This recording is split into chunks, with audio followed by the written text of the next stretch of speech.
यशवंत जी, और एसआईआर पे मेरा सवाल ये है कि कितना खतरनाक आप इस खेल को मानते हैं, क्योंकि सुप्रीम कोर्ट में ये मामला है, 28 तारीख को सुनवाई होनी है। उससे पहले जो एफिडेविट दिया गया है, जो सजेशंस दिए गए थे, उसे मानने से इनकार कर दिया चुनाव आयोग ने।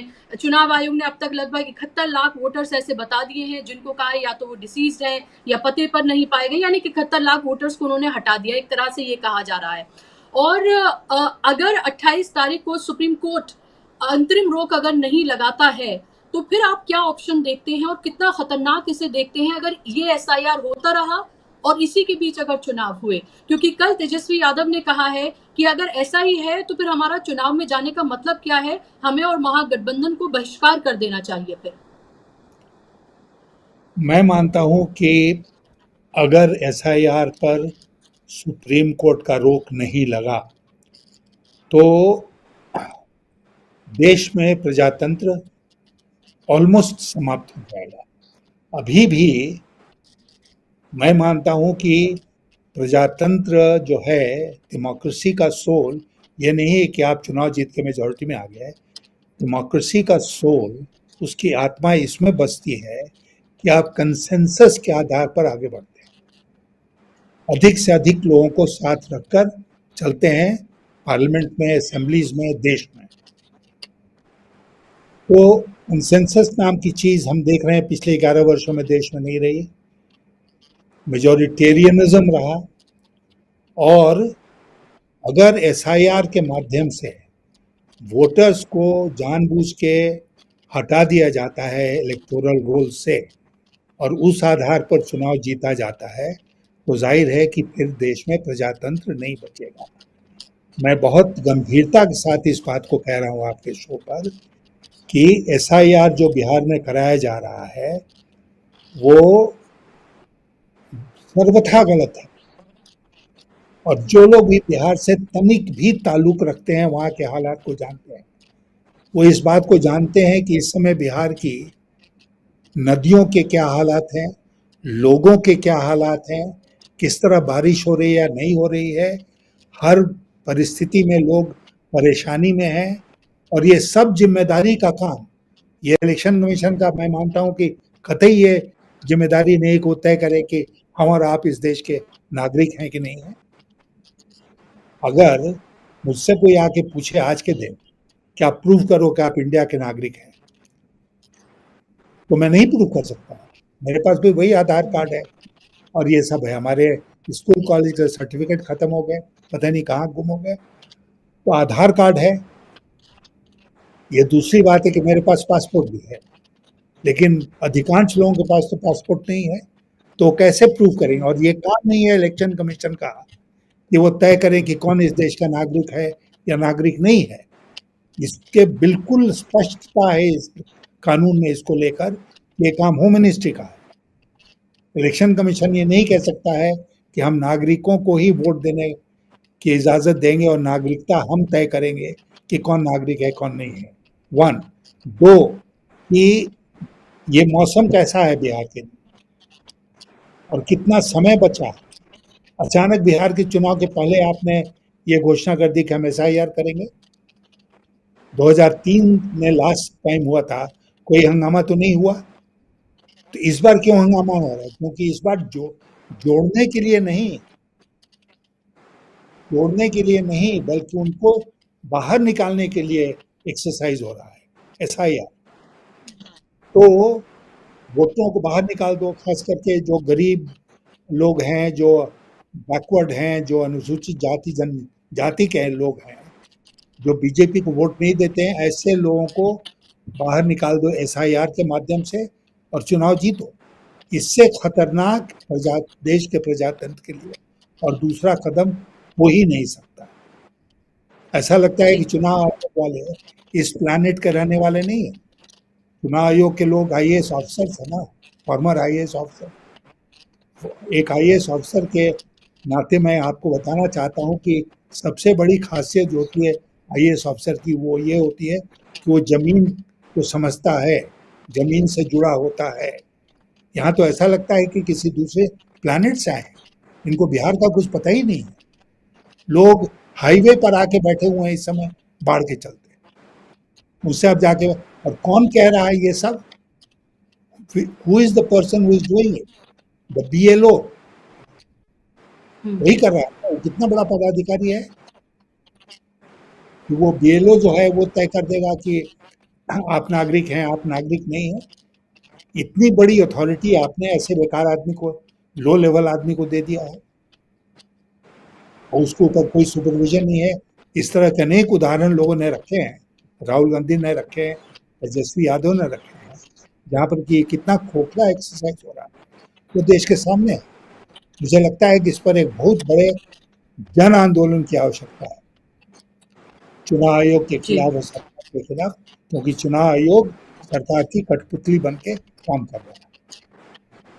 बिल्कुल, क्योंकि यशवंत जी ये कह दिया गया है कि ये सिर्फ बिहार तक सीमित नहीं है। बिहार से तो शुरुआत है, ये एक एक्सपेरिमेंट जो है वो बिहार में किया जा रहा है, सक्सेसफुल हुआ तो फिर इसको पश्चिम बंगाल में, फिर आसाम में और फिर जहाँ-जहाँ चुनाव हैं, वहाँ-वहाँ उन तमाम राज्यों में इसको लाया जाएगा, यानी पूरे देश में लेकर आएँगे। जहाँ-जहाँ मुश्किल में फँसेगी बीजेपी, वहाँ-वहाँ सबसे पहले इसको एक्सपेरिमेंट इसका किया जाएगा और बिहार सबसे बड़ी प्रयोगशाला है, क्योंकि बिहार से ही केंद्र में क्या कुछ होगा, 2 बैसाखियों में से एक है नीतीश कुमार। और टीडीपी की अगर हम बात करें, आप देखिए टीडीपी तक ने चिट्ठी लिखकर बहुत सख्त अल्फाज का इस्तेमाल करके उन्होंने ये कहा है, इस पर अपना एतराज जताया है, लेकिन उसके बाद भी ये सब कुछ चल रहा है, यानी कि किसी का कोई से कोई मायने रखता ही नहीं है। आपको क्या लगता है कि अगर ये ऐसे ही जारी रहता है तो क्या महाराष्ट्र और हरियाणा समझने की भूल बिहार को कर बैठी है बीजेपी और चुनाव आयोग? क्या आप कोई विद्रोह की स्थिति देखते हैं अगर इतने बड़े पैमाने पर लोगों के नाम काटे जाते हैं? क्योंकि ये तो काटे जा रहे हैं, बाकी वो लोग भी हैं करोड़ों की तादाद में जो बाहर काम करते हैं, जो आ ही नहीं पाएंगे, जिनके डॉक्यूमेंट्स ही नहीं लग पाए हैं, वो एक अलग हैं। और ये भी कहा जा रहा है कि असली खेल तो 1 अगस्त के बाद शुरू होना है, जब ड्राफ्ट आ जाएगा उसके बाद शुरू होना है, क्योंकि तब डॉक्यूमेंट्स लगेंगे लोगों के और तब और बड़े पैमाने पर नाम जो है वो काटे जाएंगे।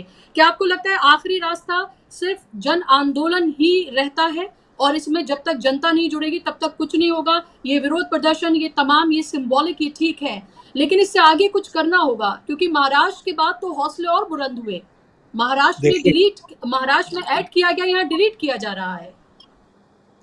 देखिए ऐसा है, ये बिहार के लोगों को और बिहार की धरती को ये गुजरात की जो जोड़ी है ना वो नहीं समझ पाई है अभी तक। बिहार क्रूशिबल रहा है, एक ऐसा स्टेट रहा है जहां से कितने सारे आंदोलन शुरू हुए और लास्ट जो जन आंदोलन शुरू हुआ था जयप्रकाश जी का, वो बिहार से शुरू हुआ था। तो बिहार के साथ ये जाति करेंगे तो जन आंदोलन होगा और उस जन आंदोलन को ये रोक नहीं पाएंगे। और बिहार के बाद छोड़ दिया, बिहार में रेजीम चेंज तो होगा ही होगा, पूरे देश में रेजीम चेंज होगा, क्योंकि इस तरह की जो ज्यादती है लोगों को डिसएनफ्रेंचाइज करने की, उनके वोट का अधिकार को ले लेने की, वो लोग टॉलरेट नहीं करेंगे।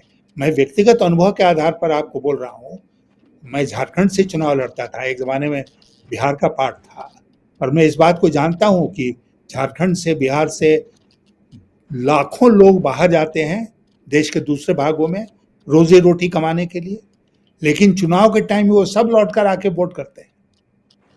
लगभग सब लोग लौट कर आकर वोट करते हैं। वो इंतज़ार करते हैं इस बात का कि हमको मौका मिलेगा, हम वापस जाएंगे और अपना वोट डालेंगे। अब आप कह दीजिए कि आप यहाँ रहते नहीं हैं इसलिए आपका वोट का अधिकार खत्म हो गया, ऐसे कैसे चलेगा? ये सर्वथा गलत है। मतलब मैं मानता हूं कि इससे बढ़कर, मुंह से कोई गलत शब्द निकल रहा था लेकिन मैं नहीं उसका इस्तेमाल करूंगा, इससे बढ़कर अन्याय प्रजातंत्र के साथ कुछ दूसरा नहीं हो सकता था। मैं आशा करता हूं और आपके माध्यम से बिहार की जनता को ये संदेश देना चाहता हूं कि आपके लिए जन आंदोलन ही एक रास्ता है। अभी चुनाव की घोषणा नहीं हुई है, चुनाव में वक्त है, ये एसआईआर का प्रोसेस चल रहा है। जन आंदोलन कीजिए, सड़कों पर उतरिए। असेंबली में और पार्लियामेंट में कुछ बातें कह देने से और प्रेस कॉन्फ्रेंस में और ट्विटर में इससे काम नहीं चलने वाला है। सड़कों पर उतरिए, लाठी गोली खाइए, लेकिन इसका विरोध कीजिए। मोदी शाह का ये तानाशाही जो है, जिसका इंस्ट्रूमेंट बन गया है इलेक्शन कमीशन, उसको रोकना। जी, लास्ट मेरा आपसे सवाल कि आखिर इतना डर, इतना भय क्यों है?